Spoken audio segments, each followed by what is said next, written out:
Good night, America. Welcome to the Richard Fowler Show. It's now time for your news by the numbers. Tonight's number is $200 billion.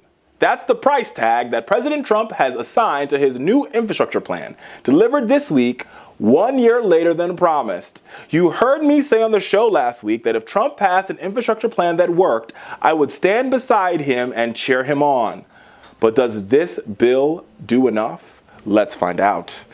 Let's listen to the president talk about what he believes an infrastructure package should look like in his State of the Union a couple weeks ago.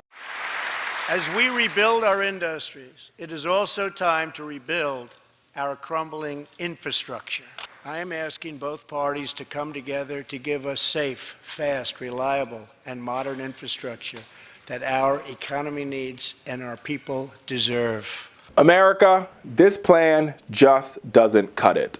Let's talk about the facts first. The American Society of Civil Engineers gives the U.S. infrastructure a D+.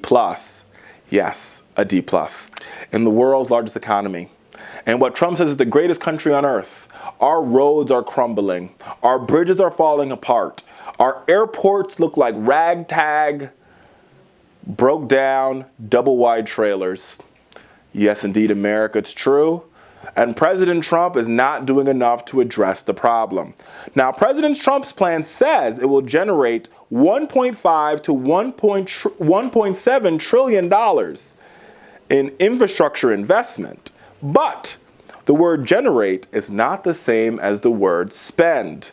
And as you guys already know, the facts matter. So let's get into those facts. Here is what the proposal would actually do. President Trump's proposal would allocate just a fraction of the ambitious goal of $1.5 to $1.7 trillion.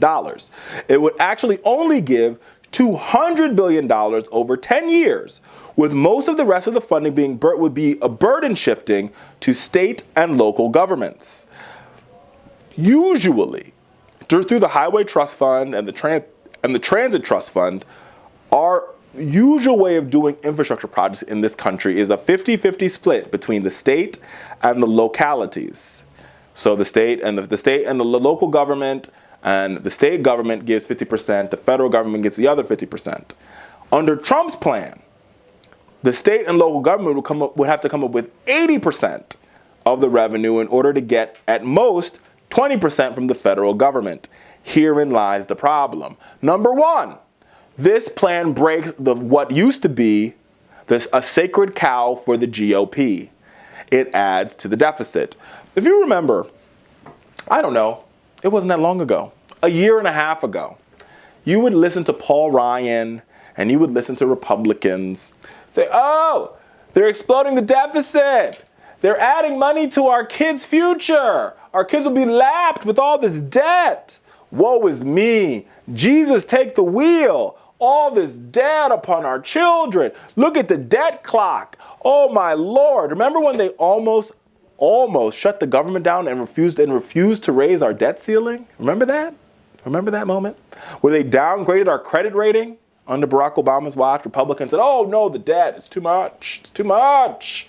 Well, then there was last December when they passed their massive tax cut plan for millionaires and billionaires. Now, yes, it is true that these millionaires and billionaires have been oh so generous, and they gave these one-time bonuses to their workers, not raises, just bonuses. But it still doesn't take away from the fact that that tax plan added almost $1 trillion to our deficit. And now, President Trump has pulled out America's credit card, and he wants to add another $200 billion more to pay for his whack AF infrastructure bill. Putting the burdens even more on the state and local governments would basically mean trickling that stuff down to taxpayers like you and me.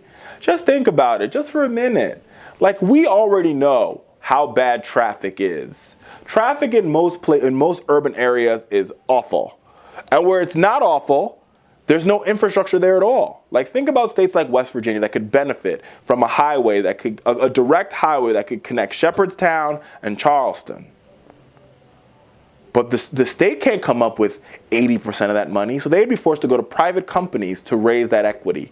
And private companies would basically have a lot of these localities and states by the balls.